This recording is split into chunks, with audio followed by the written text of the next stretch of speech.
Bueno, pues vamos a iniciar la semana, como siempre lo hacemos.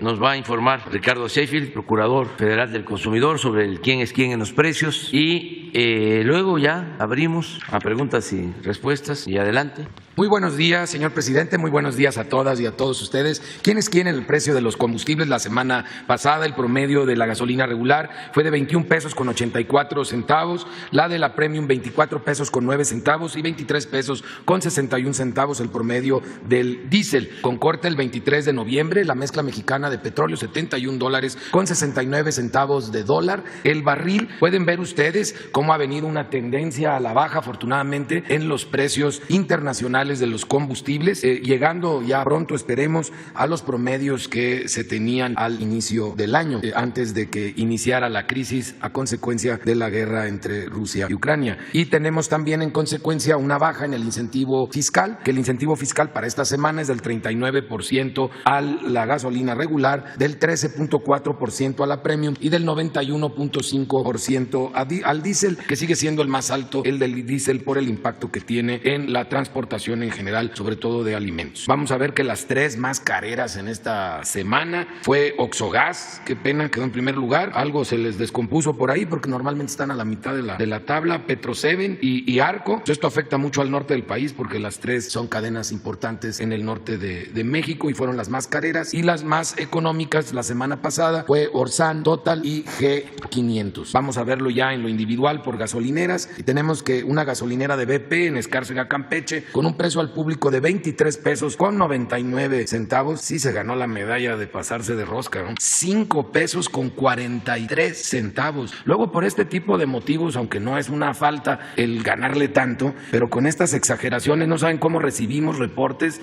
a la app de litro por litro y luego nos obligan a estarlos verificando. Son unas exageraciones estos márgenes, 5.43. En todo el año no me había tocado ver una gasolinera que se pasara así de rosca. Y véanlo con los 21 centavos de franquicia Pemex en Tehuacán, Puebla, que es el margen, por tanto el precio al público 19 pesos con 44 centavos. Vamos a ver ahora en la gasolina Premium como Móvil en Monterrey, Nuevo León, a 25 pesos 90 centavos el litro, precio al público, tiene un margen también bastante alto de 4 pesos con 77 centavos, comparado con los 25 centavos de margen en Puebla de franquicia Pemex, un precio al público de 21 pesos con 36 centavos. Vamos a ver cómo en el diésel es ahora BP, que tiene el precio y el margen más alto, en Escárcega, Campeche, 24 pesos con 99 centavos por litro, un margen de 2 pesos con 87 centavos, mientras que en Río Verde, San Luis Potosí, franquicia Pemex, tiene un precio al público de 23 pesos con 39 centavos y un margen muy razonable de 16 centavos. Recibimos a la app de litro por litro 258 quejas o denuncias, y realizamos 315 verificaciones o visitas de constatación. Hubo 2 gasolineras que se negaron a ser visitadas, ser verificadas, fue en Jesús María, Aguascalientes, y en Tlachichuca, Puebla. También tuvimos estos 2 incidentes. Aquí tenemos los números de las estaciones de servicio donde no se dejaron verificar el 20 de noviembre y el 19 de noviembre pasado. En la gasolina regular, sin tomar en cuenta el margen como un referente para darnos cuenta si el proveedor que nos atiende a nosotros o que está cerca de nuestro trabajo, nuestra casa, nos da un buen precio, pues las gasolinas baratas, sin tomar en cuenta el margen, es de franquicia Pemex en Veracruz, 18 pesos con 70 centavos el litro, y 18 pesos con 89 centavos también de franquicia Pemex en Lázaro Cárdenas, Michoacán.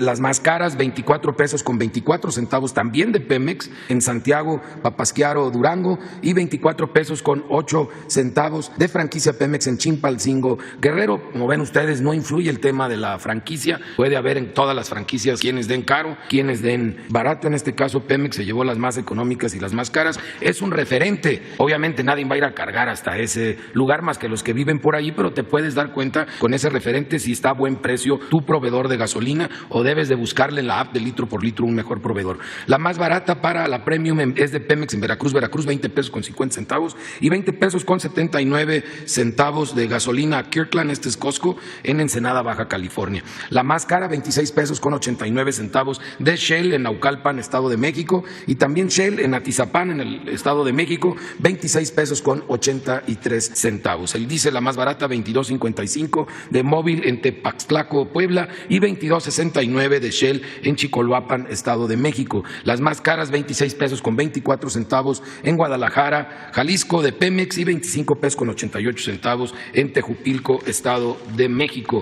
Vamos ahora a ver también el tema del gas LP. En el gas LP, si hacemos corte el 23 de noviembre, también vemos esta tendencia a la baja, donde convirtiendo a pesos y a kilos el precio del gas está a 22 pesos con 97 centavos, 2 pesos más abajo el promedio nacional de las 220 regiones de sus precios máximos, 20.96, que se está respetando el precio máximo en todo el país, 12 pesos con 42 centavos también el 23 de noviembre, el precio promedio en México para litros de 11 pesos con 32 centavos, un peso abajo el promedio nacional de precios máximos, y seguimos encontrando distribuidores aliados de los consumidores que dan incluso por abajo del precio máximo. Tenemos casos en Jalisco, en Veracruz, en Oaxaca, en Puebla, en Coahuila, en Guanajuato, en Michoacán. Un claro ejemplo de ello lo podemos ver en distribuidora de gas del Cañón, en Totatiche, Jalisco, con un precio al público de 11 pesos con 81 centavos, mientras que el precio máximo es de 12 pesos con 62 centavos, casi un peso por abajo del precio máximo.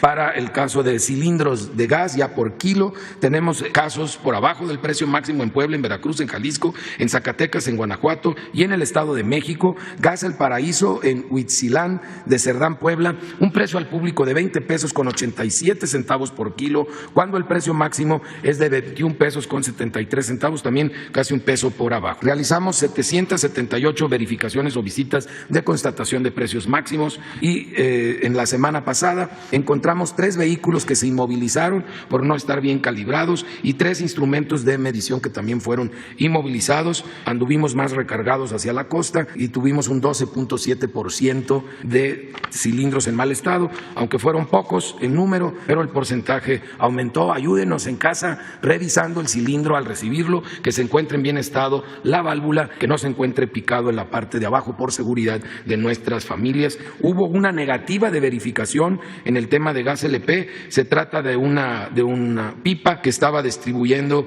en el Estado de México, en Zumpango, supuestamente de Grupo Centurión Combustible, y pues ya lo estaremos atendiendo incluso con apoyo de la Fiscalía General de la República, porque en estos temas encontramos con mucha frecuencia que se trata de huachigas y que están clonando las pipas de alguna empresa. Vamos a ver ahora quién es quién en el precio de los 24 productos básicos. Tenemos ahí que hay una ligera tendencia a estabilizarse y a empezar a bajar un poco en el promedio nacional del índice nacional de precios al consumidor de bebidas y alimentos. En el precio de la canasta alta, una clara tendencia a la baja y un comportamiento bajo pero un poco errático en la canasta más económica de estos 24 productos, donde el paquete en la zona centro lo encontramos en su precio más alto en Chedraui, en Querétaro, a 1,023 pesos con 10 centavos, mientras que el más económico en esta misma región es de Mega Soriana en Iztapalapa, en la Ciudad de México, a 916 pesos con 20 centavos. Afortunadamente ya también la central de abastos de Iztapalapa también ya está otra vez entre los precios bajos, lo tuvo a 948 pesos con 58 centavos. Gracias por aliarse en la central de abastos de Iztapalapa a los consumidores de esta zona del país. En la zona centro-norte, el precio más alto es de Casa Ley en La Paz, Baja California, 1,060 pesos con 20 centavos, mientras que el precio más económico lo encontramos en Mega Soriana de Morelia, Michoacán, a 918 pesos con 60 centavos. En la zona norte, este paquete tiene el precio más alto en H-E-B de Saltillo, Coahuila, a 1,074 pesos con 15 centavos, mientras que el más económico lo encontramos en Tijuana, Baja California, en 935 pesos con 50 centavos, el mismo paquete de 24 productos. Y la canasta en la zona sur-sureste tiene el precio más alto, otra vez,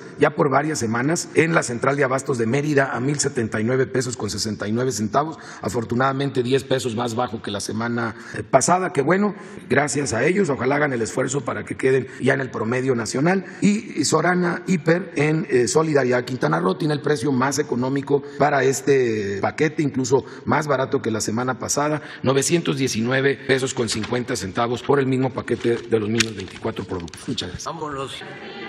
Vamos con los videos. Tren Maya, reporte de avances, 28 de noviembre de 2022. En el tramo 1 siguen los trabajos de la estación de Escárcega, Campeche, que ya registra avance de 60% en edificios y 50% en la obra civil del cuarto de máquinas. Actualmente se habilitan columnas y traves para el segundo nivel donde se encontrará el andén, mientras en el primer nivel, que está casi terminado, se ubicarán taquillas, elevadores y oficinas. En Palenque, Chiapas, se intensificó la construcción del nuevo bulevar que conducirá a la estación del tren en esta ciudad, con trabajos nocturnos en la conformación del terraplén y estabilización del suelo. En el tramo 2, en el Libramiento Campeche, continúa la colocación de traves para el viaducto de La Hoya. También avanza el armado de varillas para el paso vehicular que cruzará la carretera para llegar a la estación Etzna. En el tramo 3 continúa el acopio de balasto que llega a través del Puerto Progreso, Yucatán, procedente del puerto de Veracruz. A Puerto Progreso han llegado 33 barcos y el más reciente fue el primero en su tipo, que atracó con más de 21,000 toneladas de balasto para ser transportado a los centros de acopio ubicados en los municipios de Chocholá y Tixpehual. En el tramo 4 avanza la construcción de la nueva autopista Mérida-Cancún y de la vía férrea. También sigue el vertido de balasto a lo largo del trazo. Hasta el momento se han tendido más de 38,000 metros cúbicos de la piedra volcánica. Actualmente en todo el tramo 4, las obras en proceso se realizan a través de 230 frentes de trabajo. El Tren Maya avanza. La Comisión Nacional del Agua informa los avances en la construcción del Parque Ecológico Lago de Texcoco. Se han plantado 1.400.000 especies herbáceas para la reforestación de 9 hectáreas. Como parte de las acciones de mantenimiento y prevención de incendios forestales, se continúan los trabajos en más de 10,000 metros cuadrados de la brecha cortafuegos que se localizará en las inmediaciones del vivero. Se mantienen los trabajos del Plan de Control y Eliminación de Especies Exóticas e Invasoras. Para ello, se realiza el triturado y disposición final del material vegetal.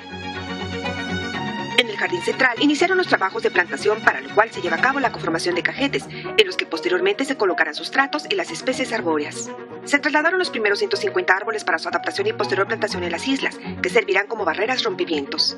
En los estacionamientos se colocaron más de 600 metros cúbicos de concreto armado para cimentaciones y losas. También se inició la conformación de la ciclovía con más de 2 kilómetros de tesontle compactado, así como la construcción de guarniciones.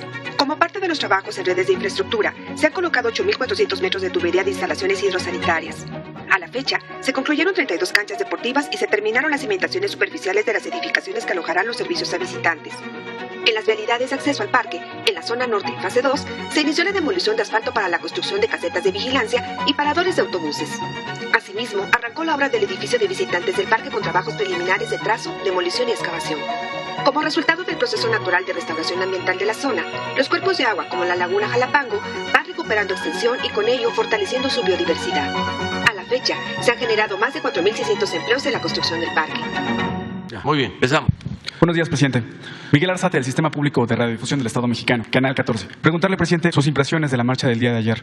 ¿Esperaba esta respuesta de 1.2 millones de personas que asistieran? ¿Qué opinión le merece que, a pesar de la gran cantidad de personas que se dio cita, pues no hubo conflicto mayor, no se presentaron peleas, hubo desmayos, algunas personas que pues les pegó el sol de tanto caminar, los comercios se mantuvieron abiertos? ¿Qué lectura dar de la participación que hubo de ayer? Como primera pregunta y primer tema, presidente. Bueno, pues estoy muy contento, feliz y sobre todo muy agradecido con la gente, con todos, porque se volvió a dejar de manifiesto la bondad, la generosidad, la solidaridad de nuestro pueblo. Es una fórmula efectiva y no falla. Si se atiende al pueblo, la gente responde. No es cierto, repito una vez más, de que el pueblo sea malagradecido. El pueblo es muy fraterno, muy solidario y es una lección para cualquier gobierno en cualquier parte del mundo. Antes de voltear a ver cómo se ayuda a los de arriba o a ciertos sectores formadores de opinión pública, hay que voltear a ver y atender al pueblo. Esa es la mejor política. No engañarse de que la gente no va a saber diferenciar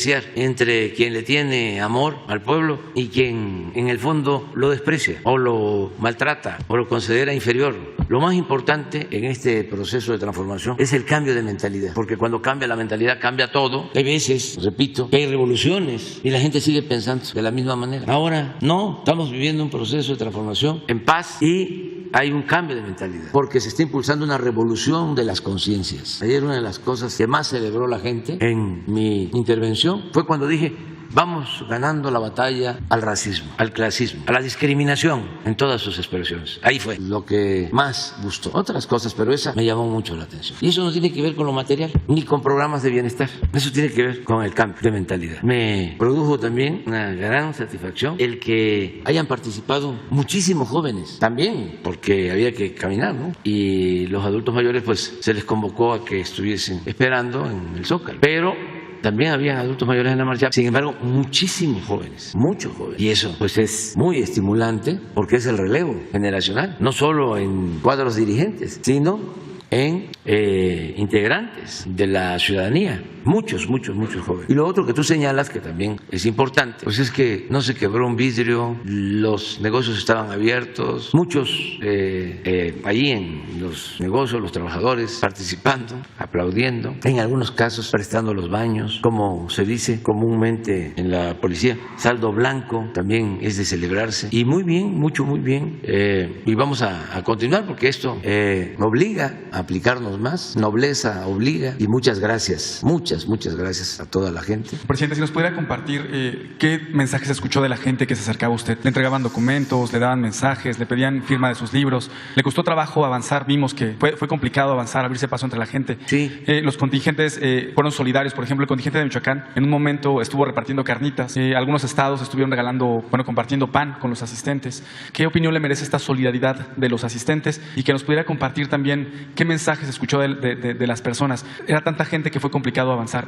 ¿Esperaba esta respuesta? Sí, porque yo estoy constantemente recorriendo los pueblos y esto mismo, pero vamos a decir en pequeño, es lo que constato en mis giras. Nada más que pues esta fue una manifestación grande y se expresa más todavía esa solidaridad. Entonces, mucho cariño, mucho afecto, llantos, besos, abrazos, bendiciones, deseos de que nos vaya bien y panes y tamales, y querían que yo recibiera un gallo. Ese gallo no es el mismo, pero el gallero sí, estaba pequeñito. En una de las marchas, en el 2000, y me entregó un gallo, creo que en la delegación Venustiano Carranza, y fue en la campaña para el 2000 por la jefatura de gobierno. Tiene 22 años y me llevé el gallo y vivíamos en Copilco, en un departamento, y llegué y ya pues, estaban todos dormidos. Y yo, ¿dónde pongo el gallo? Y lo puse en el baño de la sala.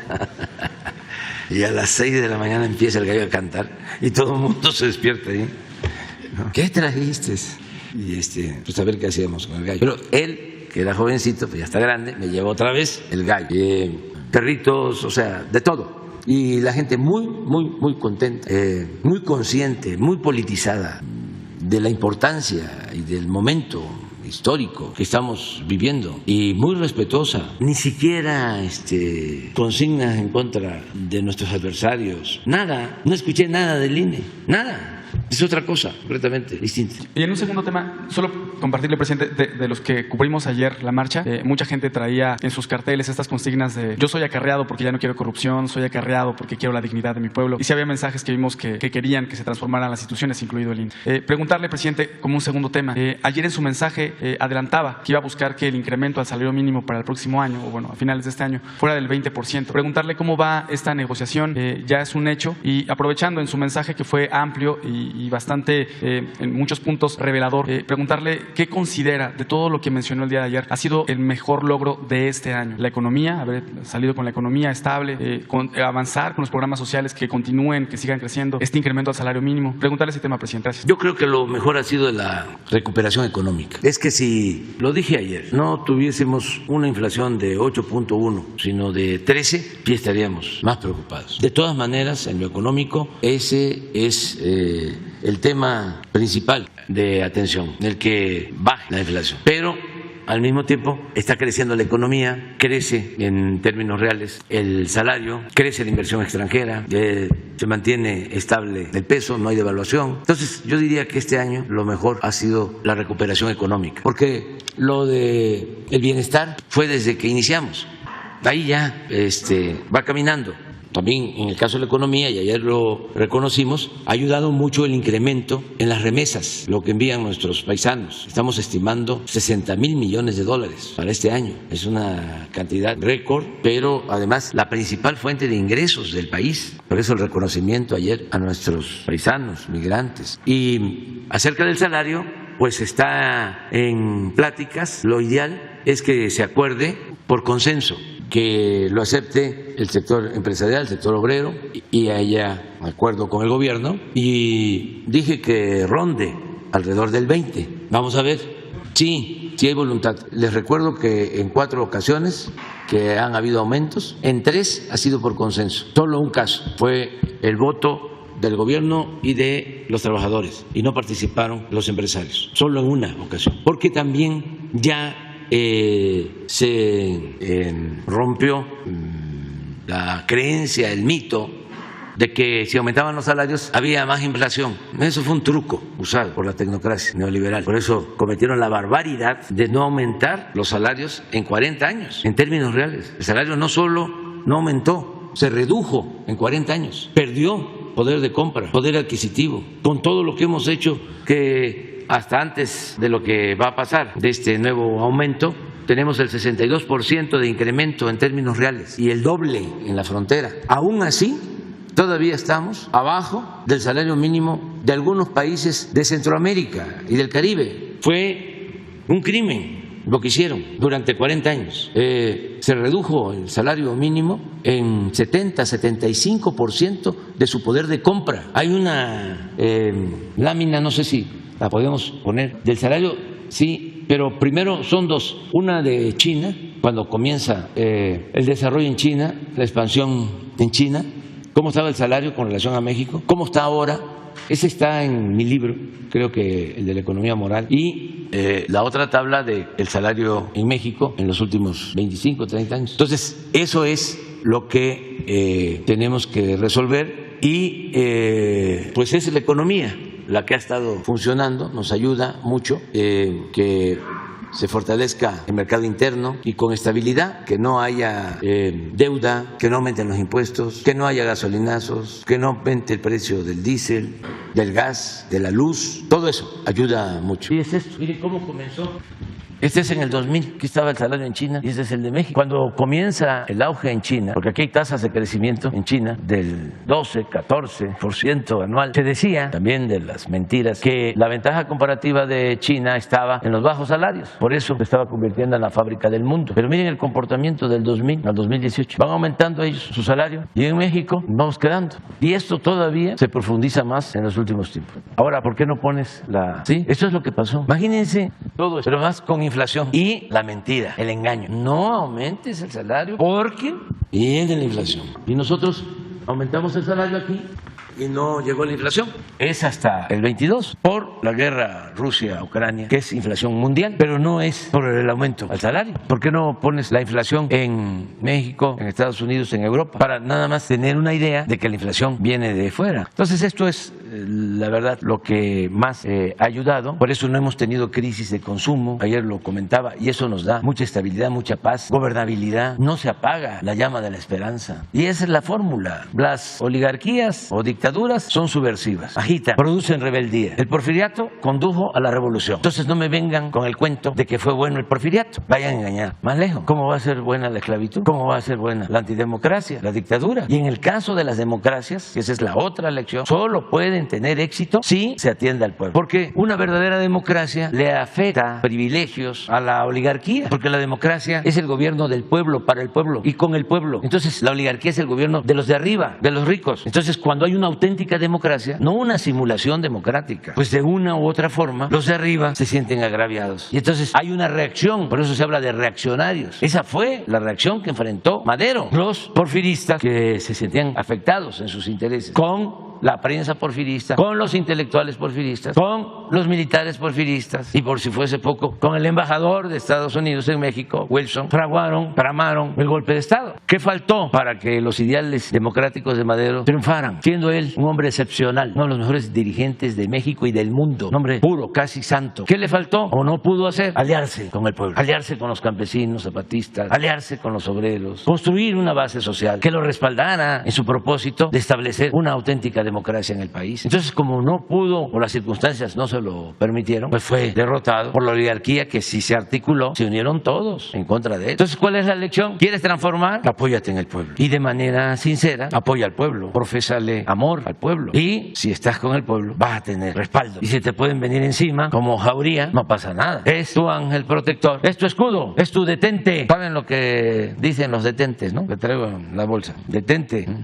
enemigo, detente, demonio, que el corazón de Jesús está conmigo, detente. Pero es el pueblo, el detente, es la gente. Entonces, esto, por ejemplo, esto no sucedía, porque por lo general la inflación en México siempre era superior a Estados Unidos, pero con bastante proporción. Y llegó a estar la inflación en Estados Unidos arriba que la nuestra, pero ya ellos han tomado medidas, sobre todo aquí, en el manejo energético. Esto lo bajaron porque los tecnócratas, con todo respeto, neoliberales, les cuesta mucho aceptar que es necesario el subsidio, no de manera generalizada, pero sí cuando se trata de proteger la economía popular. Por ejemplo, el aumento en el precio de las gasolinas, y lo tenían sin control y se les subió. Nosotros, miren cuánto tenemos de incremento en energético, 0.3, porque no ha subido el precio de las gasolinas, del diésel, porque si nos sube el precio de la gasolina, aquí estaríamos en 13. Esta fue una decisión que tomamos en su momento que nos funcionó. Aquí es donde tenemos el problema nosotros. Alimentos, también por lo mismo, porque dejamos de ser autosuficientes en alimentos, en fertilizantes, se abandonó el campo, lo que se hizo también en el sector energético. Además que aquí hemos avanzado más en el rescate del sector energético y por eso tenemos más control sobre el precio de las gasolinas, del diésel, incluso de la luz. Imagínense si no hubiésemos hecho nada. Cuando llegamos ya, la Comisión Federal de Electricidad solo generaba el 35% de toda la energía que se consume en el país. Ya 65% lo tenían las empresas particulares, extranjeras, y los precios hacia arriba. Ahora, pues ya es distinto, ya vamos en el 48, 50% y vamos a dejar 54, 46, que también es un afán de tener todo el control, de sentirse dueños de México. El acuerdo que les propuse fue, 46% ustedes, 54% la Comisión Federal de Electricidad, que es una empresa pública y es la que abastece a todos los hogares y es la que aporta el subsidio. No se puede destruir. Les dije, 46% del mercado de la energía eléctrica para particulares, nacionales y extranjeros es todo el mercado de Argentina. Pero no, estos quedaron mal acostumbrados y no tienen llenadera. Entonces por eso les estamos poniendo un alto legalmente. Nos ha costado muchísimo porque cuando llevaron a cabo la reforma energética crearon todo un sistema de protección gubernamental. Hay hasta juzgados que los defienden, jueces que los amparan. Nos costó,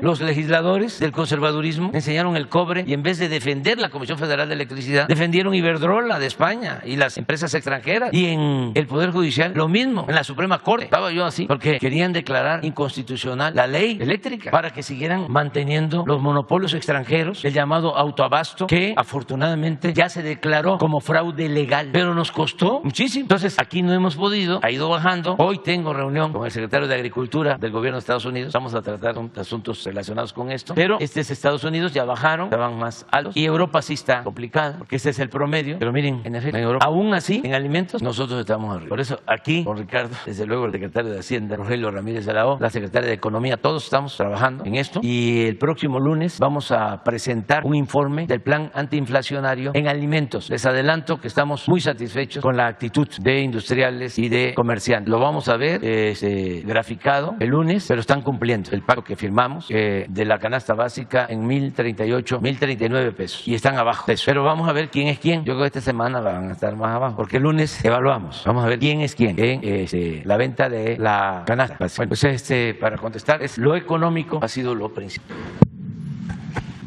Buenos días, señor presidente. Stephanie Palacios, de la Agencia Internacional Sputnik. Me gustaría preguntarle sobre el actuar de los tres personajes principales que van rumbo a la candidatura de su gobierno para 2024, que es Claudia Sheinbaum, Marcelo Ebrard y Adán Augusto. Ayer en la marcha vimos que adelante de su contingente estaba Marcelo, que sufrió ahí un percance y casi durante toda la marcha que inició desde el Ángel de la Independencia, estuvo muy cercano Adán Augusto y Claudia Sheinbaum, pero además también se preveía o se veía leía que también iba a estar Jesús Rodríguez. ¿Por qué no estuvo Jesús si tuvo algún imprevisto que no asistió con usted a la marcha? Y también la presencia del titular del Consejo Coordinador Empresarial, Francisco Cervantes. Es mi primera pregunta. Bueno, estuvieron todos. Les agradezco a legisladores, diputados, senadores. Estuvieron 22 gobernadores, hasta Miguel Barbosa, que está pues enfermo. Llegó con su silla de rueda y ahí estuvo. Todos los 22 gobernadores estuvieron. Y estuvo, en efecto, Marcelo, Claudia, Adán. Se había pensado que iba a haber una, le llaman descubierta, con 10 dirigentes, mujeres y hombres, incluso más mujeres. Pero a la hora de la hora, no, pues la descubierta fue el pueblo. No se pudo.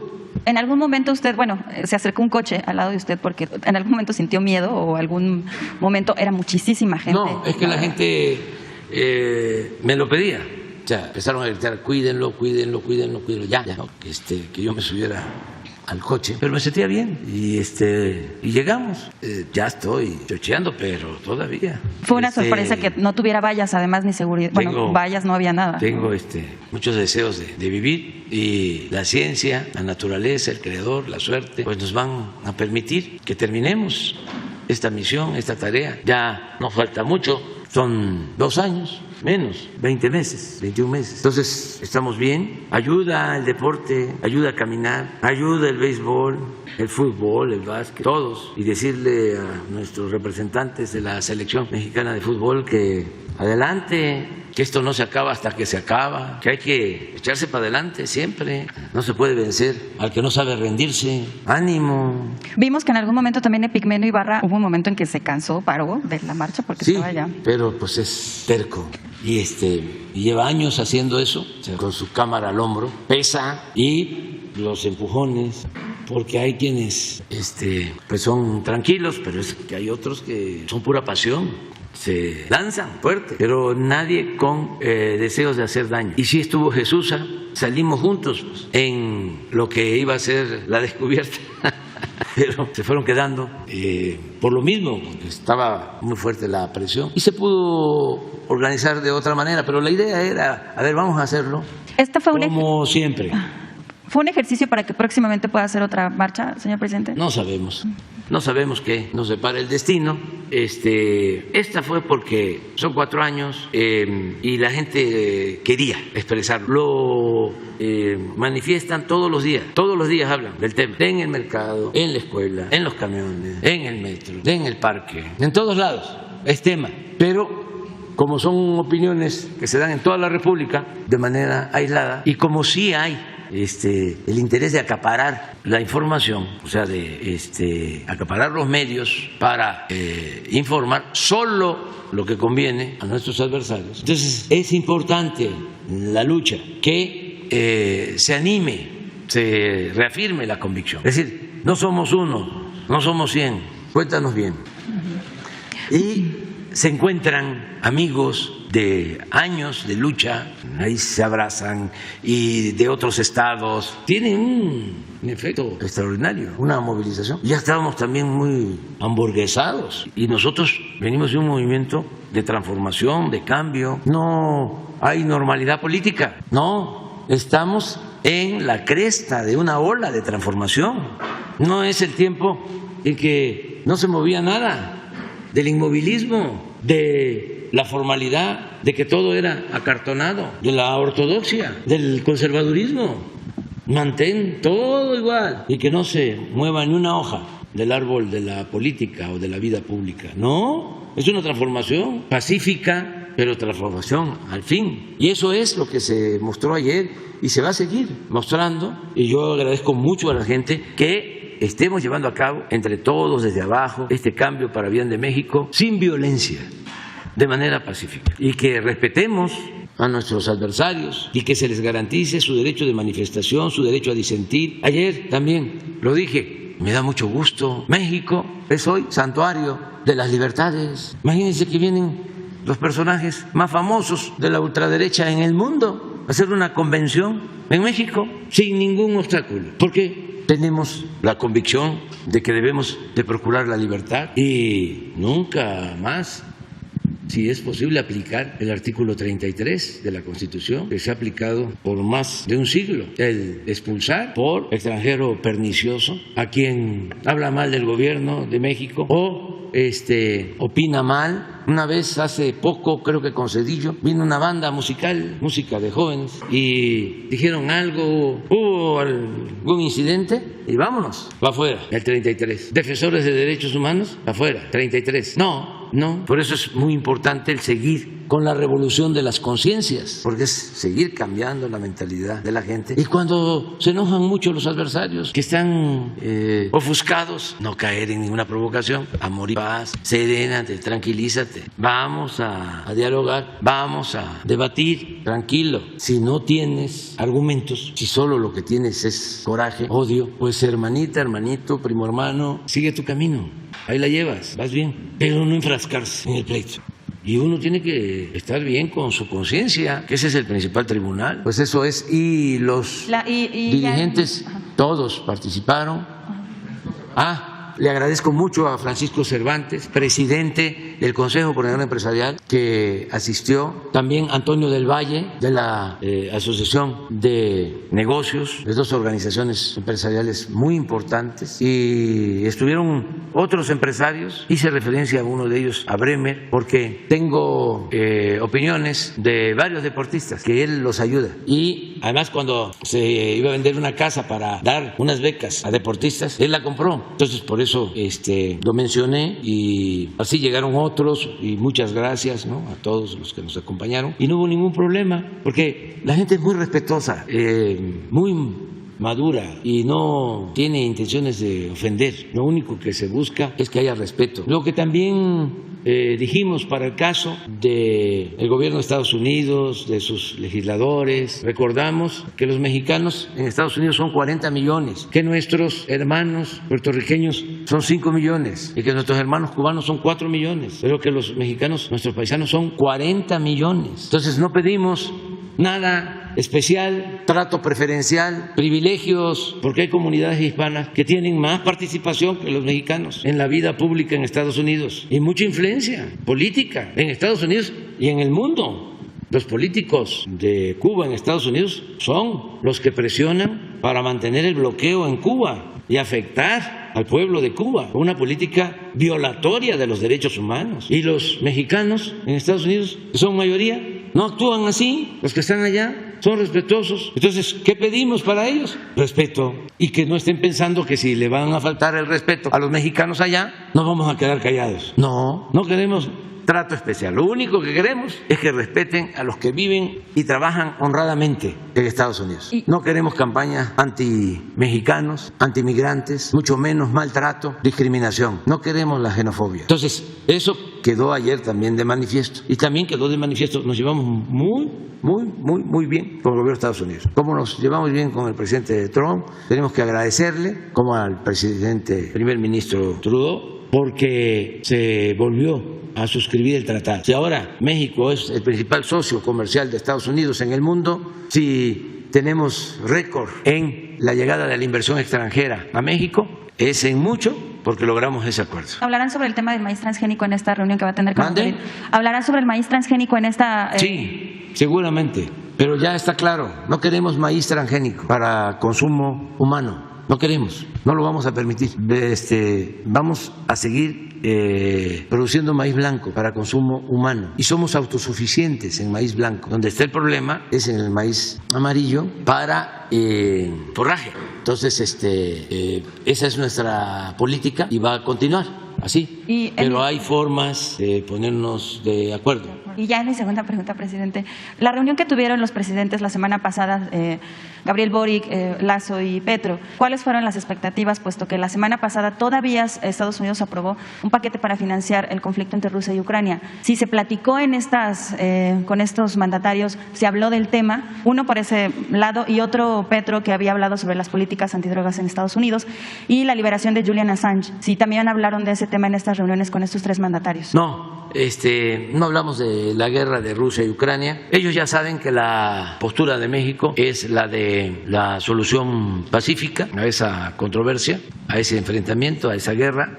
Nosotros no queremos la confrontación, la guerra, queremos el diálogo, lo hemos propuesto. Pensamos que esa es la mejor salida, lo que más conviene, y estoy optimista, lo repito, pienso que se va a buscar una salida negociada y pacífica a la guerra de Rusia y Ucrania, y que lo están pidiendo los pueblos de Europa, y desde luego los pueblos en Ucrania y en Rusia, porque nadie quiere lo irracional, la barbarie, lo que se sufre con una guerra. Y en el mundo igual, pues estábamos hablando de inflación que se produjo por esa guerra, no fue por la pandemia. Sí nos afectó la pandemia, sí se produjo una crisis muy profunda, se cayeron las economías, pero después de la pandemia vino la guerra y o produjo o precipitó el fenómeno inflacionario. Bueno, en el caso de Rusia y de Ucrania, queremos la paz, celebramos que ya se iniciaron las pláticas de la oposición y del gobierno de Venezuela, y parece que bien, no sé más, pero lo celebro. Y fue muy buena la visita de los 3 presidentes, quedamos en reunirnos posteriormente, y pues son pueblos hermanos, Chile, Ecuador, Colombia. Con los 3 presidentes llevamos una muy buena relación. Eso es lo que puedo comentarte y vamos a hacer. Buenos días, presidente. Carlos Domínguez, de Nación 14 y MCB de Quintana Roo. En días pasados, presidente, usted refirió que la marcha de ayer tal vez iba a ser la última pues de usted. Preguntarle si después de la respuesta de la gente a su llamado a acompañarlo a esta marcha con motivo de su 4º informe, a estos mares de gente que llegaron ayer, que yo personalmente creo que la jefa de gobierno se quedó corta con 1.2 millones, quizás fue un poquito más, preguntarle si de verdad considera que esta pudo haber sido su última marcha, o si hay más Andrés Manuel para después, para mañana, quizás su 5º, 6º informe, o ya como expresidente cuando el pueblo lo requiera, presidente. Esa sería mi primera pregunta. Bueno, como expresidente no, así categórico. Yo me retiro al terminar mi encomienda, mi mandato, a finales de septiembre del 24, y me jubilo y no vuelvo a participar en ninguna actividad pública, política, ni siquiera social. El otro día que estábamos hablando en la casa, cuando cumplí años, que estaban mis hijos, uno de ellos me preguntó: ¿y no vas a ir a la boda? ¿No vas a ir a mi boda? Le digo, no, ya se casan, ya se vienen acá, 1 o 2 días, y yo les voy a celebrar. También José Ramón me dijo: ¿y no vas a ir a ver cuando empieces a jugar béisbol? Salomón, no, que venga a batear aquí. Y política, menos. Yo ya cierro mi ciclo. Nada más voy a hacer un libro antes de irme para terminar de explicar, sobre todo lo que ayer definí como humanismo mexicano. Estoy pensando cómo llamarle, pero me gustaría más encontrar un nombre que tenga que ver con el fin de ciclo. Casi hasta me gustaría ponerle fin. ¿El fin? El fin. De la vida pública política. Y ya no vuelvo a publicar hasta 3, 4 años hacia adelante, porque me voy a dedicar a eso, a escribir. Pero es un libro que ya les he explicado, que me va a llevar varios años. Es una investigación. Voy a reunir toda la bibliografía que necesito para escribirlo y voy a publicarlo en 3, 4 años después que termine, y va a ser sobre el pensamiento conservador en México. Una investigación. Hay un libro parecido, bueno, hay 2. Hay uno de García Cantú que se llama El pensamiento reaccionario en México o algo así. Buen libro, pero más que nada es un análisis y la exposición de ciertos documentos históricos a lo largo de la historia. ¿Cómo? El pensamiento de la reacción mexicana. Y hay otro que se llama El conservadurismo en México. Así como don Jesús Reyes Heroles escribió, que es un buen libro, El liberalismo mexicano. Por ese tiempo, un poco después, un maestro famoso, bueno, de la Facultad de Derecho, escribió sobre el pensamiento conservador, Noriega. Pero a ver, no quiero decir aquí cómo le decían, cómo le llamaban, que también es un buen libro. Alfonso Noriega. ¿Cómo se llamaba el libro? El pensamiento conservador. Entonces, algo así voy a hacer, pero me va a llevar tiempo. Entonces, desaparezco. Antes no sabemos, porque si la gente quiere, podemos el año próximo hacer algo como despedida, porque ya va a faltar. ¿5º informe, presidente, otra vez? Como 5º informe, sí. Y pero no estar ya siempre, sino si podemos, pues nada más el Zócalo, depende de cómo se presenten las cosas. Descartado que esta es su última marcha entonces, por lo pronto. Bueno, por lo pronto sí, hasta finales de mi gobierno. Ok, presidente, gracias. En otro tema, economía, me permito leer para no omitir ciertos detalles que quisiera exponerle, presidente. Hace aproximadamente 3 meses, mi compañera Sandra Aguilera le expuso aquí en este mismo espacio varios temas sobre investigaciones que compañeros reporteros estábamos realizando en diversos juzgados, infiltrándonos en el día a día en varios expedientes judiciales y federales y locales, algunos alojados en San Lázaro y otros en el Tribunal de Justicia de aquí de la Ciudad de México, con la finalidad de medir hasta qué grado de corrupción se manejan varios de estos juzgados.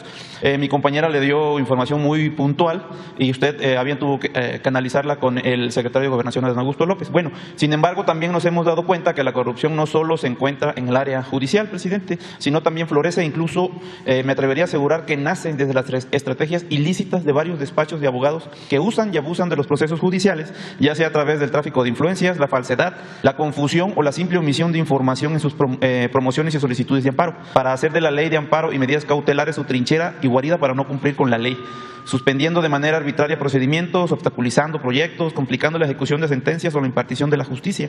Tal es el caso de Cibanco, que ha metido de manera escalonada más de 4 amparos sobre un acto reclamado, por ponerle solo un ejemplo, del cual omito para efectos legales un número de expediente, pero le afirmo, tengo tanto como muchos otros más evidencias de este tipo, agotando y volviendo a presentar indefinidamente el mismo amparo, solo cambiando pequeños detalles y omitiendo sus anteriores resoluciones, con lo que engaña a los juzgados y aparte los somete a diferentes jurisdicciones para confundir y estafar. Si bien esto de por sí ya es grave, lo que potencializa es el caso de Cibanco se ha convertido en la institución fiduciaria más grande de México, ya que ahí se manejan más de 2.700 fideicomisos de todo tipo, tanto privados como gubernamentales, y el hecho de suspender judicialmente procedimientos de ejecución de sentencia no les reduce ni un ápice su contingencia de pago y garantía. Solo ganan tiempo, lo que vulnera la seguridad de todos los fideicomitentes que dependen de su comportamiento ético y legal. ¿Se imagina, presidente, si esta institución bancaria, Cibanco, ya no pudiera confundir más a los jueces para que les dieran más suspensiones o le cobrara de un solo golpe las sentencias en contra que ya tiene firmes y que suman más de 60 millones de dólares según los procesos a los que hemos tenido acceso? ¿Sabe del efecto dominó que provocaría en el sistema bancario y financiero mexicano, tanto privado como gubernamental, la falta de cumplimiento de una institución tan inmiscuida hasta las entrañas del sistema bancario? Presidente, ¿el gobierno o a través de la Comisión Bancaria de Valores y la Conducef tienen algún procedimiento de protección preventiva para ahorradores y fideicomitentes en riesgo de incumplimiento o por la falta de liquidez de instituciones como Cibanco, como lo que ya le comenté? Sí, estamos viendo eso. Hay mucha defraudación de estas instituciones financieras que desde luego se protegieron en los sexenios pasados y están causando fraudes, y desde luego que contaban con el apoyo de servidores públicos en Hacienda, en la Comisión Nacional Bancaria, y estamos atendiendo estos casos. Por eso me molestó mucho la resolución de los ministros de la Corte de impedir la detención o la aprehensión preventiva a delincuentes de cuello blanco, la detención preventiva oficiosa para quienes se dedican a la defraudación abiertamente. Hay instituciones financieras, esta que tuvo que ver con Segalmex, es la misma que manejó dinero del gobierno de Yucatán y es la misma que maneja dinero de un fideicomiso del sindicato de maestros, y está en todos lados. ¿Cómo se le permitió tanto sin respaldo financiero? Supuestamente los recursos los invertían, pero no hay solvencia económica. En el caso de Segalmex recuperamos el dinero porque había el respaldo de un banco y se le exigió al banco que devolviera el dinero, pero en otros casos no. Entonces son fraudes que se están combatiendo, pero era una práctica común. Volvemos a lo mismo, lo de los factureros. Es una vergüenza que se detuvo. Llegamos y consideramos que se frenaron porque se desataron desde el gobierno de Calderón, y en el gobierno del presidente Peña fue excesivo lo de las facturas falsas. O sea, un fenómeno de 10 años. Entonces, eso nos lleva a modificar la Constitución, considerar delito grave, que no lo era, la defraudación fiscal. Y ahora la Corte resuelve que pueden salir bajo fianza si no se demuestra en un plazo, si no hay sustento, si no hay bases. Todo un truco para que con argucias legaloides salgan. Entonces, eso de los factureros también, que no estén pensando que porque ya hubo la modificación, y hay que buscar la forma de reformar la Constitución, o sea, para que vuelva otra vez. Es como lo de la austeridad. Es que nos amparamos. Sí, pero volver de nuevo a una iniciativa, pedirle a los constitucionalistas que nos orienten de cómo hacerle para que sea delito grave la defraudación fiscal, que no sea un asunto que se tenga que ventilar por la vía civil, sino penal, porque le están robando al pueblo. Todavía cuando se trata de robos por herencias, pues bueno, podría justificarse que sea un asunto civil, pero cuando es un robo a todo el pueblo, eso tiene que ser penal, es corrupción. Entonces sí estamos viendo eso, no lo vamos a dejar. Yo creo que es esa institución, no sé si es la de Segalmex, porque es que hay varias, pero esa de Segalmex tiene en varias partes. Y abogados, como tú dices, prepotentes. Bueno, en el modus que hemos detectado de Cibanco es dilatar los procesos, desobedecer, confundir a los juzgados, haciendo de la ley de amparo usándola tramposamente. Sí, un abuso. Sí, lo que podría provocar, en el caso de que se vea obligado a pagar, pues un problema en el sistema bancario mexicano, presidente. Sí, un abuso en la garantía del amparo, que pues es un derecho importantísimo, casi es un derecho humano. Entonces ya está, podría confirmar si la Comisión Nacional Bancaria de Valores, la Conducef, podría revisar este caso. Sí. Si le podríamos darlo, todo lo que son muchos expedientes. Darle toda la información al secretario de Hacienda, está atendiendo esto con rectitud. Ok, y ya como último comentario, este fin de semana se firmó el acuerdo del trasvase de agua de la presa El Cuchillo en Nuevo León a la presa Marte R. Gómez en Tamaulipas. Estuvieron presentes representantes del gobernador de Nuevo León, que no pudo estar presente, el director de la Comisión Nacional del Agua, el gobernador de Tamaulipas, Américo Villarreal, y el secretario de Gobernación. Esto pues es un hecho histórico en el marco del aprovechamiento de los recursos naturales, en este caso el agua, que antes se desaprovechaba. No existía un tratado de este tipo, como consecuencia pues la última gran sequía o crisis de agua que golpeó al estado de Nuevo León. Esto, presidente, pues fue tomado en Tamaulipas, sobre todo en la región norte, donde se encuentra esta presa, pues con un buen ánimo. Nunca se había visto esto. ¿Qué más viene para Tamaulipas, señor presidente, en coordinación gobierno federal y tal vez otra entidad que colinde como Nuevo León con Tamaulipas otra vez?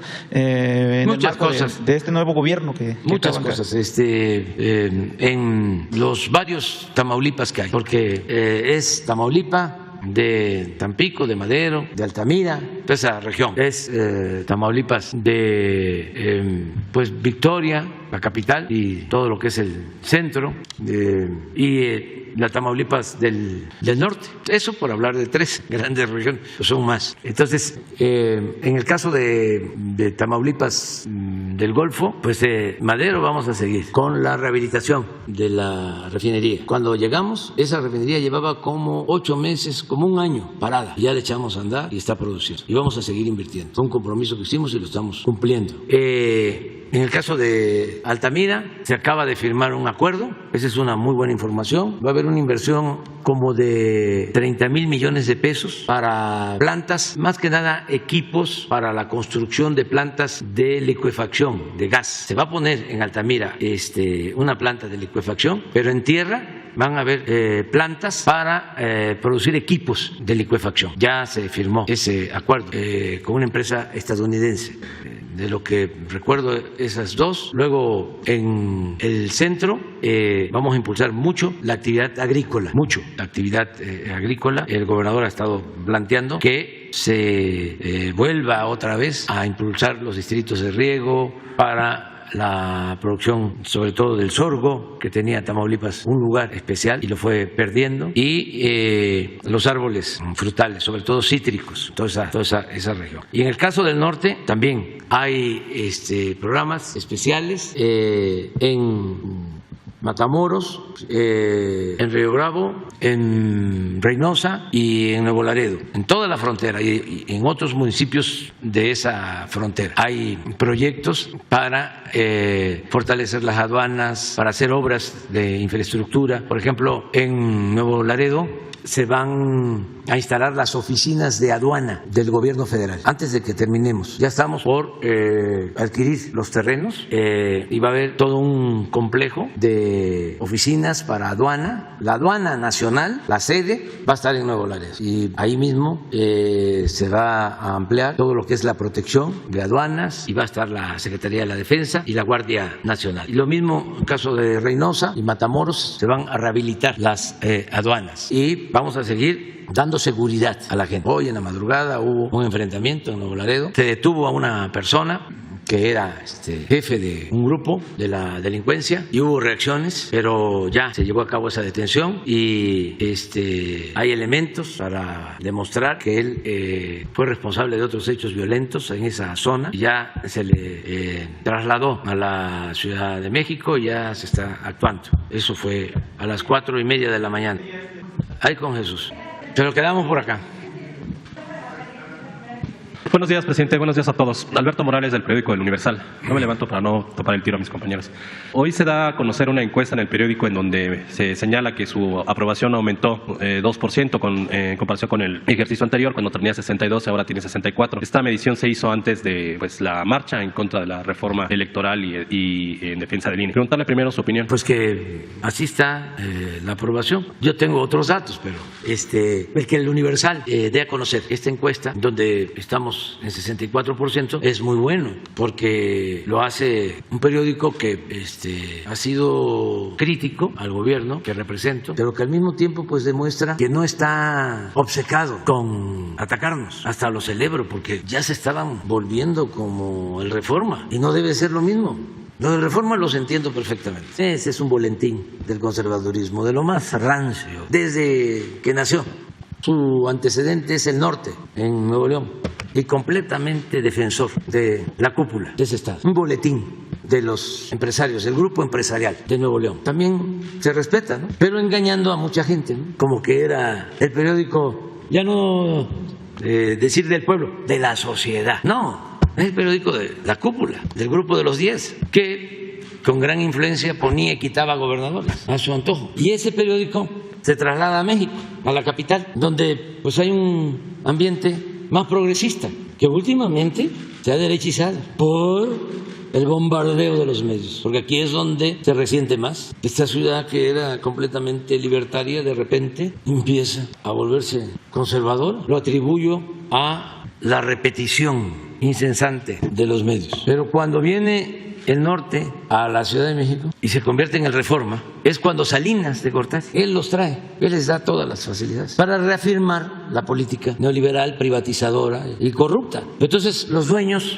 dicen, en el norte con cualquier editorialista, con cualquier articulista y con los chistes de Catón, pero en la Ciudad de México necesitamos aparentar que tenemos buenos escritores. Y llegaron a tener hasta Lorenzo Meyer, Miguel Ángel Granados Chapa y así otros, pero pues como ahora ya no hay término medio y se tuvieron que quitar las máscaras, pues ya para trabajar ahí se tiene que ser de derecha o conservador, o eran conservadores pero fingían ser liberales. Entonces todos los articulistas de derecha, todos, es interesante el proceso. Entonces el Universal, pensando de que por ahí era el camino, porque esto atraía público conservador, se empezaron a correr, pero yo creo que ya se están dando cuenta, porque no son muchos los conservadores y que no se pueden estar peleando por los mismos lectores. Y de repente veo, pues bueno, el hecho que conserven a Helio Flores. ¿Dónde va a haber en el Reforma un Helio Flores?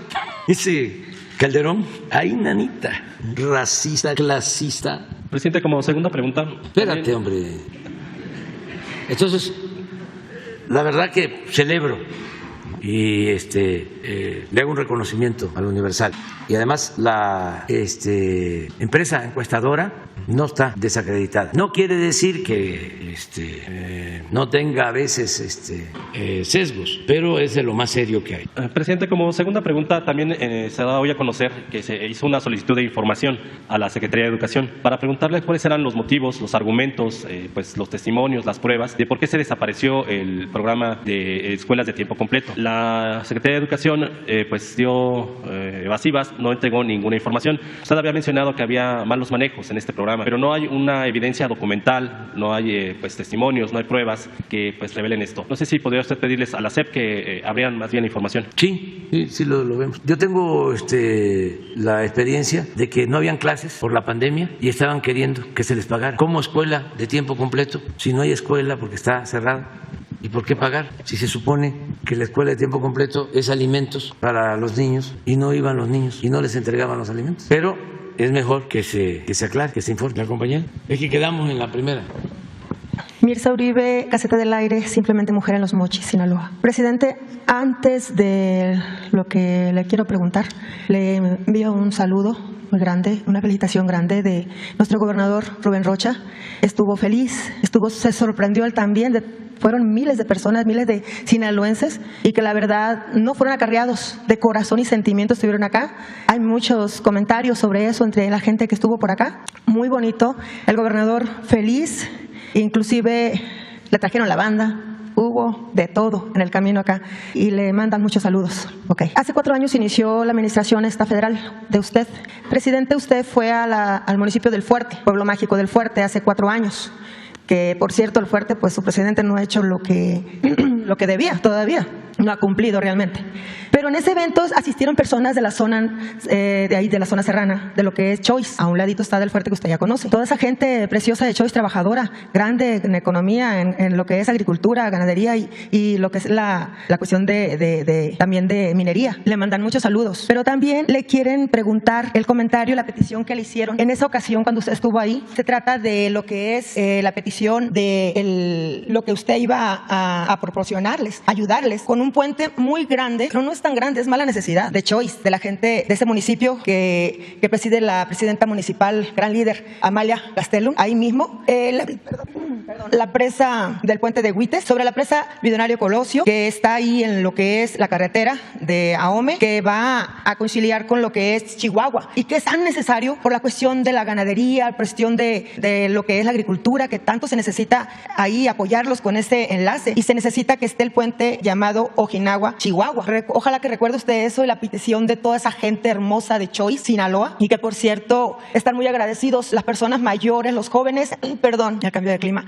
Los ninis ya no son ninis, presidente. Los muchachos de allá, así como usted dijo que acá lo acompañaron más la juventud, le agradece bastante. Están motivados, emprenden negocios, estudian. Un cambio enorme. La gente de Choice está muy agradecida porque la juventud ya cambió. La juventud va encaminada a un nuevo futuro para todo lo que es el estado de Sinaloa, claro, pero también en Choice. Y también, pues, las personas mayores, adultos mayores, que por cierto le mandan un saludo. Aquí estuvieron personas de Choice también, cientos de personas estuvieron por allá. La señora Cruz Beltrán, 100 y tantos años en una silla de ruedas. Aquí estuvo también y dijo, cumplí mi sueño y mañana Diosito me lleva, yo ya conocí, allá lo nombran diferente a usted. Un agradecimiento enorme. Por cierto que le traigo algunas cuestiones típicas allá de Choice que le envían por allá a la gente y que espera que la respuesta usted la dé. Si se va a hacer este puente, ya son 4 años, pero entendemos que hay muchas obras en todo el país, pero la gente quiere saber si se va a encaminar un poquito más sobre esta situación. Eso y otra pregunta más, si usted me lo concede. Bueno, en el caso de ese puente, es el que comunica Chihuahua con Sinaloa. A ver, pon el plano de los límites de Chihuahua con Sinaloa. Ahí está el Fuerte, está Choy, y del otro lado, Sinaloa.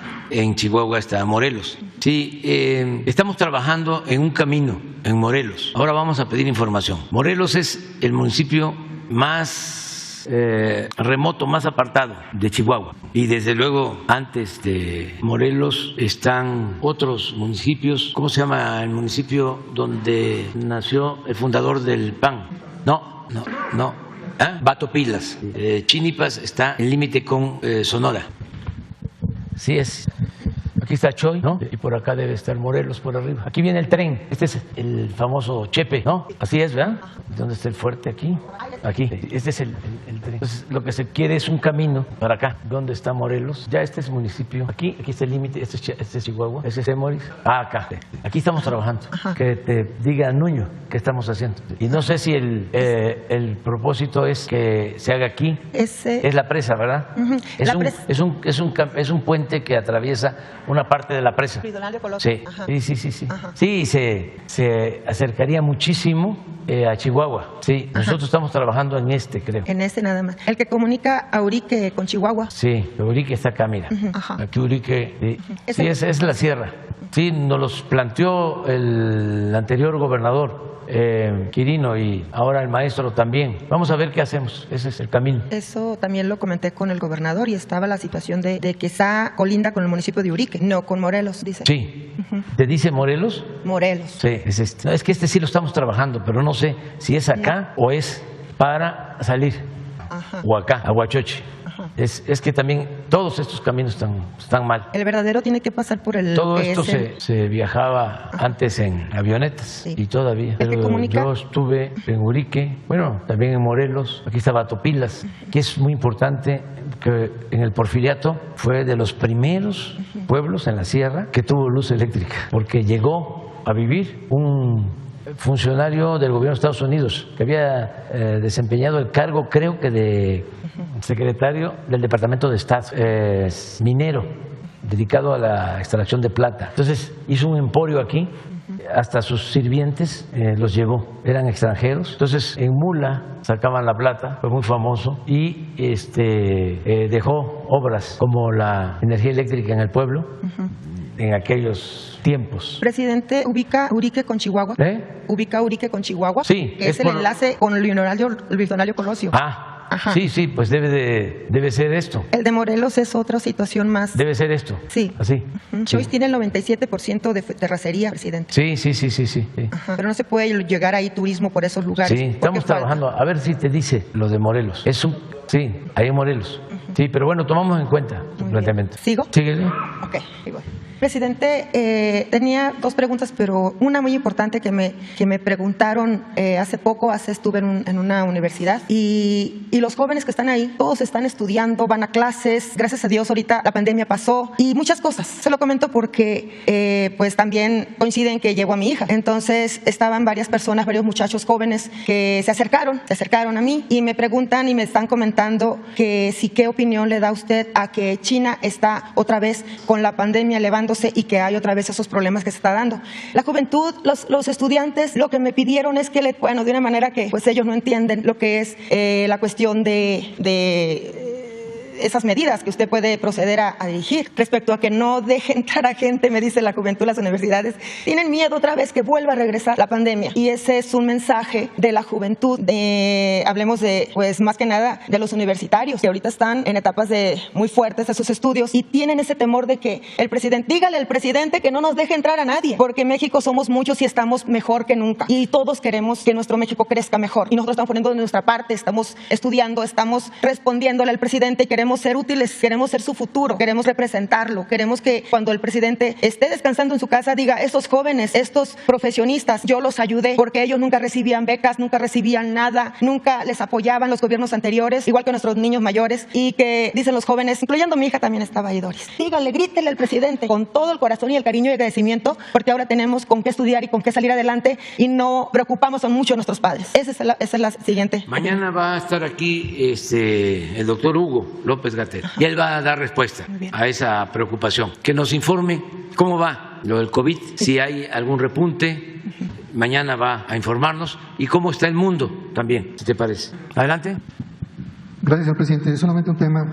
Hay una gran preocupación de las organizaciones religiosas que ya se han manifestado oficialmente al respecto en contra de la propuesta del ministro de la Suprema Corte de Justicia, Juan Luis González Alcántara Carrancá, quien presentará un proyecto de sentencia donde se prohíbe la instalación de los tradicionales nacimientos navideños en lugares públicos. A ver, no te escuché. ¿Dónde qué? Se prohíbe la instalación de los tradicionales nacimientos en los lugares públicos, en los espacios públicos, ¿verdad? Principalmente del tradicional nacimiento de Jesucristo. Así lo dice directamente, ¿no?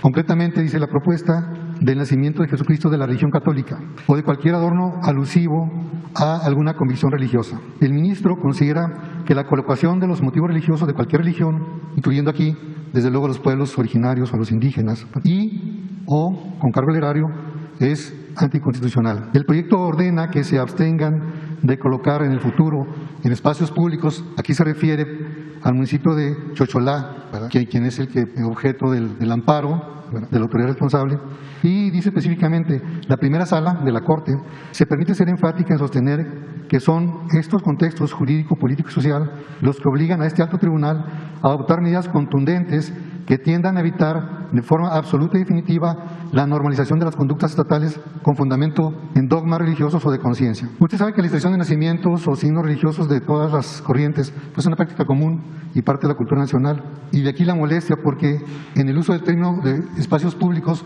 pues incluiría ayuntamientos, edificios de gobierno y las iglesias, son espacios públicos. El gobierno de la Federación es propietaria de la mayoría de las iglesias en el país por disposición. ¿Qué comentario le merece esto y qué hará usted al respecto? Bueno, creo que habría que ver el proyecto.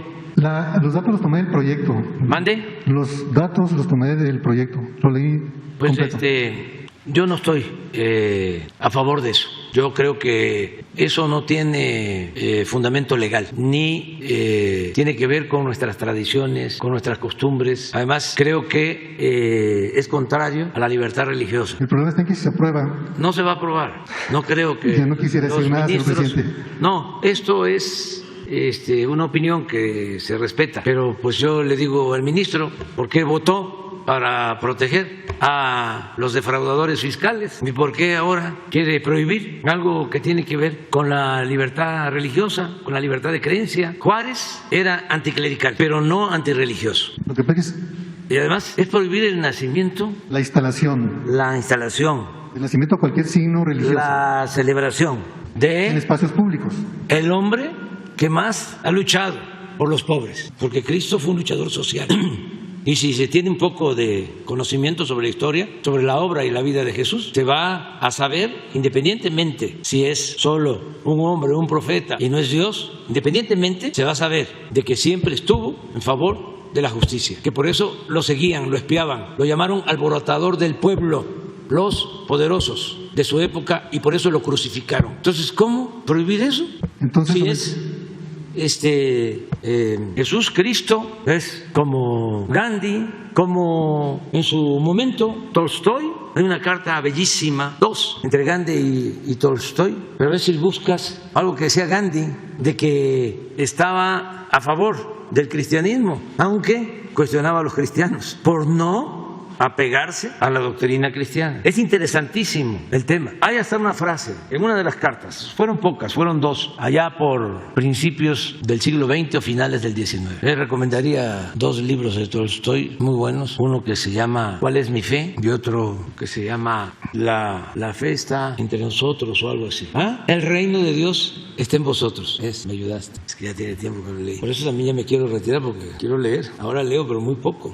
A ver si está la frase. No, pero hay uno donde dice, estoy de acuerdo con los cristianos, simpatizo con la doctrina de Cristo, con el pensamiento de Cristo, aunque no, con los cristianos que no cumplen. ¿Y cuál sería su posición en el hipotético caso de que sea aprobada, presidente? Y Mandela también era un luchador social respetuoso de las creencias, y Luther King, pastor, y mi opinión es que eso no se debe de prohibir, ninguna tradición, costumbre. Además, ¿en qué daña? Es un asunto de dogmatismo, hablando de las creencias. No creo que bueno, ya se apruebe eso. Ya sabe cómo se le gasta en la Corte. No, pero eso no. Sí, ya estaba desechado y había sobreseimiento, entonces lo retoma la Corte. Y el problema está que si lo dicta la Corte se convierte en una obligación porque establece el precedente. Es obligatorio para todas las autoridades, para todos los jueces, y tendrían que respetarlo.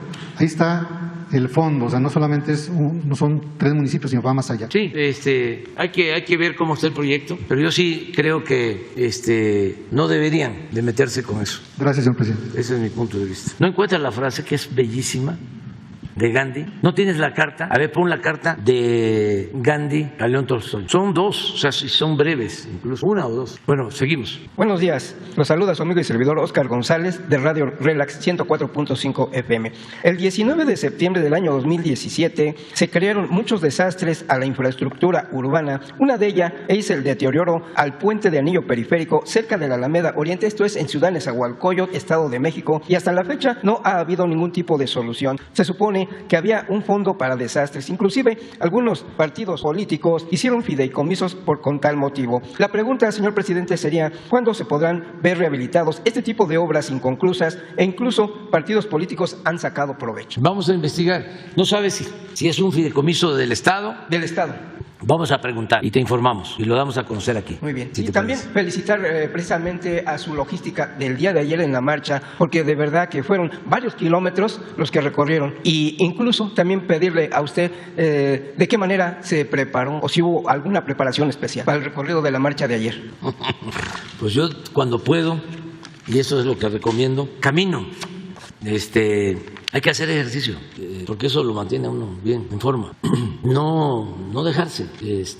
A veces duele el cuerpo por el trabajo, por la edad, pero es cuando más hay que echarse para adelante y ejercitarse para poder estar bien. Los médicos recomiendan hacer, le llaman cardio, esfuerzo, subir, claro, con cuidado. A veces lo suben a uno a una banda, le toman aquí la presión y le van metiendo cada vez más, y ahí le miden a uno cómo está el corazón. Pero la mejor recomendación es hacer ejercicio, caminar lo más que se pueda. Y eso no cuesta, se siente uno bien, que sí tiene un efecto anímico. Cuando uno está haciendo ejercicio se siente uno bien. Entonces, y pues lo otro es la comida, cuidar la comida, que es muy sabrosa y parece que la que es más sabrosa es la que daña más. ¿Se acuerdan cómo eran los frijoles antes? Con manteca. Bueno, fueron creando también, que a lo mejor tienes razón, no hace daño, y se fue cambiando por el aceite. Pero un frijol refrito con manteca,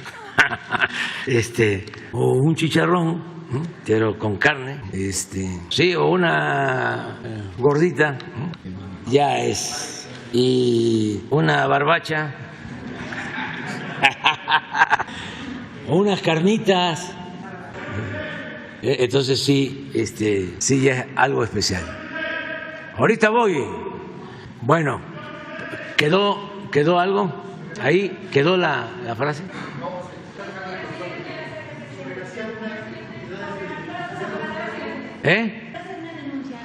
A ver. Es la primera vez que yo estoy en esta conferencia. Mi nombre es María Martínez, soy periodista, directora de Péndulo Informativo en Aguascalientes. Tengo, una pregunta que hacerle en el aspecto periodístico, y la otra, quiero hacer una denuncia que considero que es importante que llegue hasta esta tribuna por la connotación de la situación. Primero que nada, quisiera yo preguntarle a usted, porque es evidente que tiene usted un liderazgo nato. Se vio ayer en la marcha, donde miles de gente se congregaron para estar cerca de usted. ¿Cómo le puede hacer, o cuál es su proyecto, presidente, para que ese liderazgo continúe? Porque es evidente que usted es el líder moral de Morena, es el líder de esa cuarta transformación. O sea, tiene usted sus candidatos, ¿cómo pudiera hacerle para continuar eso? Porque es evidente que el liderazgo lo tiene usted. ¿Cómo hacerle? Mire, ya hemos contribuido, estamos trabajando cada vez más, vamos a reforzar el trabajo en el tiempo que nos queda, se va a avanzar más, mucho más, y se va a dejar sentadas las bases de la transformación. Y también estoy muy satisfecho porque los que pueden relevarme, sustituirme de manera democrática, todos son muy buenos, todos son muy buenos. No somos iguales, porque los seres humanos pues no somos iguales, ni en la familia, pero sí nos identificamos en el proyecto, con el proyecto. De los que tienen posibilidades de ser candidatos en nuestro movimiento, cualquiera de ellos garantiza la continuidad con cambio, cualquiera de ellos. Eso me tiene también muy contento. No hay ninguno en especial. No, eso sí no.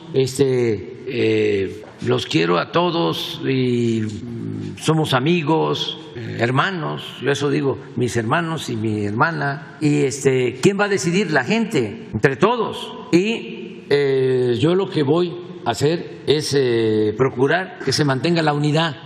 Salga quien salga en la encuesta, se tiene que apoyar. Cualquiera de los tres. Sí, porque no es la persona, no es el candidato, la candidata, es el proyecto.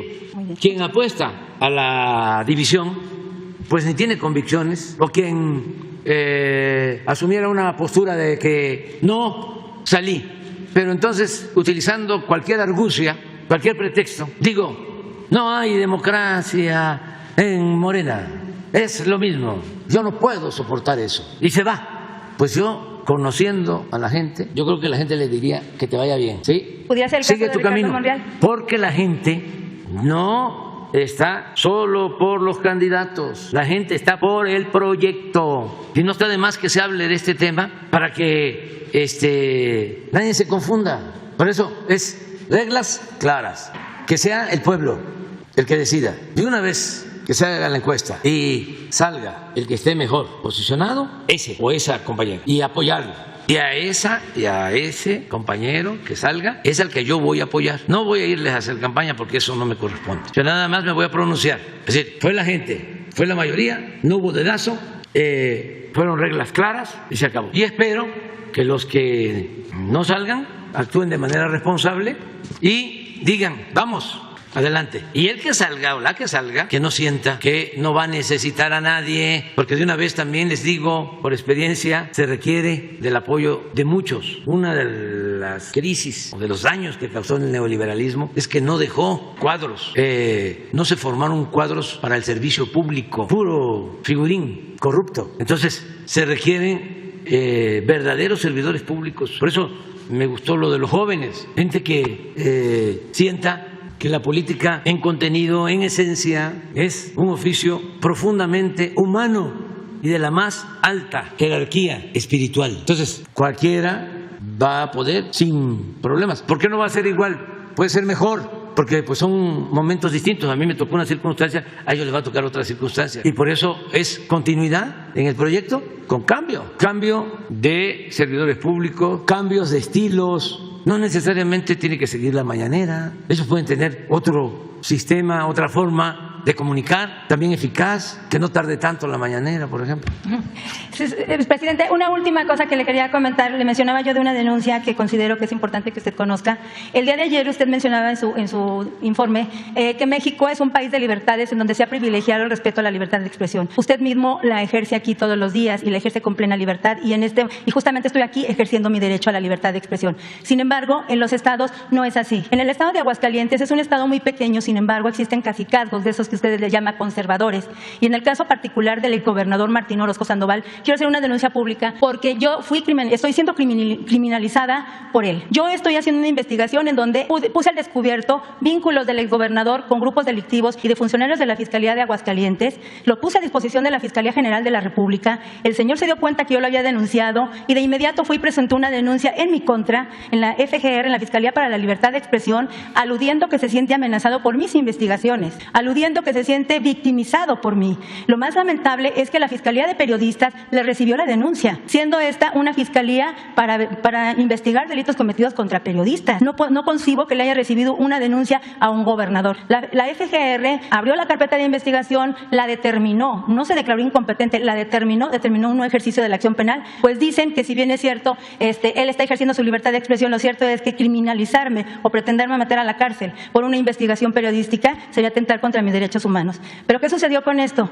En una de las denuncias que yo presenté justamente en contra del exgobernador, me la remiten al estado de Aguascalientes, está en manos de la Fiscalía del Estado, que aún está en manos de Martín Orozco Sandoval, porque aún cuando cambió la administración con la gobernadora Teresa Jiménez Esquivel, sigue estando bajo la tutela de la gente de Martín Orozco. Se me está criminalizando, se me están fabricando delitos. Tengo un acoso impresionante por parte de agentes ministeriales. Esto yo lo venía denunciando. Nuestra compañera Frida Guerrero el 7 de marzo leyó aquí una carta que yo le envié a usted, consciente de que usted es un hombre sensible, sobre todo tratándose de temas de mujeres, tratándose de temas de libertades. Usted es un férreo defensor de las libertades, señor presidente. Yo en este momento estoy siendo sujeta a procesos penales por denuncias de delitos que no cometí, solamente por atreverme a investigar como periodista y como ciudadana responsable, ponerle los elementos de mis investigaciones en la Fiscalía General de la República para que se investiguen. Pero sin embargo, en Aguascalientes las cosas no son como aquí. Allá, todo lo que pasa allá, aquí no se escucha. Vivimos en un estado muy pequeñito donde el control del estado todavía lo tiene el exgobernador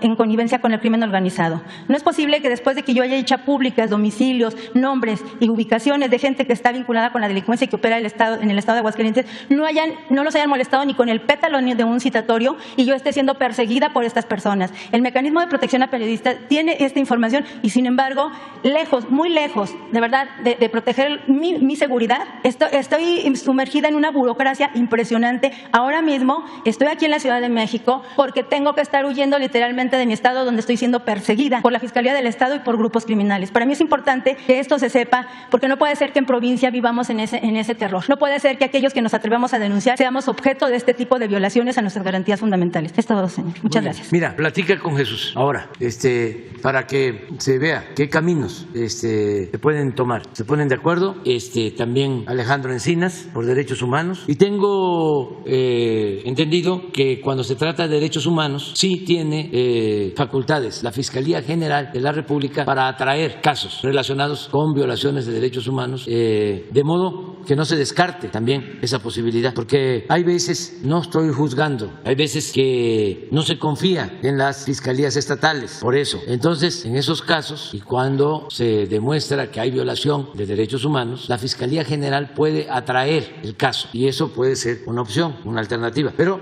platique ahora. Ya, nos vamos. No va a haber frijol con manteca. No. ¿Cómo?